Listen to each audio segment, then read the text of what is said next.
గారు స్పష్టంగా చెప్పారు, ప్రభుత్వానికి సంబంధించి ఎక్కడా కూడా దేనిలో పాల్గొనకూడదు, ఎక్కడ వారు కానీ వారి ఏజెన్సీలు కానీ ఎక్కడా పాల్గొనకూడదని చెప్పి స్పష్టంగా ఆదేశాలు ఇవ్వటం మూలన ఇవ్వాలంటే ఆయన కూడా ఇవ్వచ్చు అధ్యక్ష. ఆయన కూడా ఇవాళ నాకు తెలిసి 1 కోటి కేజీలు పైగా నెయ్యి డిమాండ్ ఉంది టెంపుల్స్లో. మరి 20 లక్షలు సేకరించే హెరిటేజ్ డైరీ డైరెక్ట్గా ఇవ్వచ్చు, కానీ ఇంద్రాపూర్ మీద ఇవ్వాల్సిన అవసరం ఏముంది అధ్యక్ష? మీరు బినామీలుగా ఉండి బినామీలను పెట్టుకుని నడిపే మీకు బినామీలు కావాలి అధ్యక్ష. మరి 33 సంవత్సరాలు బిల్డ్ చేసిన హెరిటేజ్ని అధ్యక్ష ఇవాళ ఏం మాట్లాడుతూ ఉన్నారు అధ్యక్ష?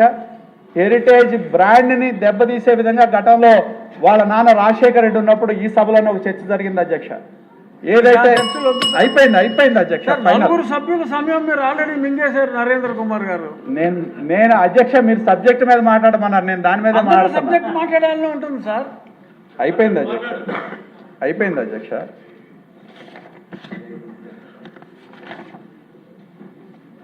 అధ్యక్ష తిరుపతి దగ్గర దీనిలో ఒక ఫ్యాక్టరీ ఉంది అధ్యక్ష.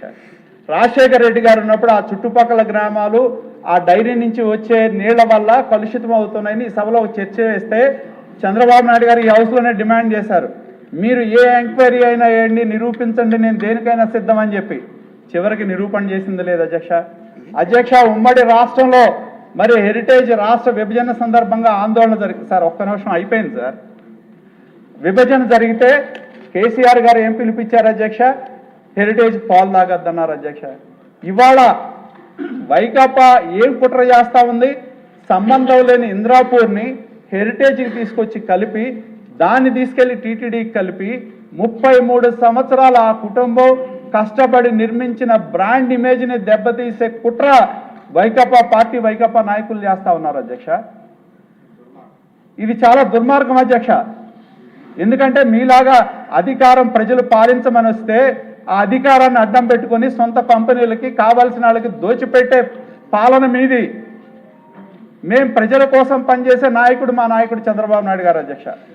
అధ్యక్ష నేను చివరిగా కోరేది ఒకటే, ప్రభుత్వాన్ని ఏదైతే సిట్ దర్యాప్తులో అధ్యక్ష పూర్తి స్థాయిలో విచారణ జరగలేదని చెప్పి తెలుస్తూ ఉంది. ఎందుకంటే అధ్యక్ష సిట్ రిపోర్ట్లో ఒక కీలకమైన అంశం ఉంది అధ్యక్ష. ఏదైతే వైష్ణవికి డైరీకి సంబంధించిన హవాలా డబ్బులు 12.5 కోట్లు విజయవాడ వచ్చినాయి అధ్యక్ష, చెన్నైకి 7.5 కోట్లు వచ్చినాయి అధ్యక్ష హవాలా డబ్బులు. ఆ డబ్బులు ఎక్కడికి పోయినాయి అధ్యక్ష? తాడేపల్లి ప్యాలెస్కి వెళ్ళినాయా, లేకపోతే ఆనాడున్న పాలకుల్లో చుట్టూ ఉన్న బినామీలకు వెళ్ళినాయా? తేడాలుగా అధ్యక్ష. కేవలం అధికారులని బాధ్యులను చేసి ఎవరైతే ఆనాడు ట్రస్ట్ బోర్డులో చైర్మన్లుగా ఉన్న వ్యక్తులు ఈ యొక్క కల్తీ లడ్డుకి ప్రధాన భూమిక పోషించారో వాళ్ళ గురించి ఎక్కడా సిట్లో ప్రస్తావన లేదు అధ్యక్ష. కాబట్టి దీని మీద ప్రభుత్వాన్ని నేను కోరుతా ఉన్నా, మంత్రి గారిని కోరుతా ఉన్నా అధ్యక్ష, నేను ఒక ఎంక్వైరీని సమర్థవంతమైన ఎంక్వైరీ ఏదైతే సింగిల్ మ్యాన్ కమిషన్ అన్నారో, సింగిల్ మ్యాన్ కమిషన్ అయ్యగానే మళ్ళీ హైకోర్టులో సుప్రీంకోర్టులో కేసులు పడతాయి అధ్యక్ష. వాడు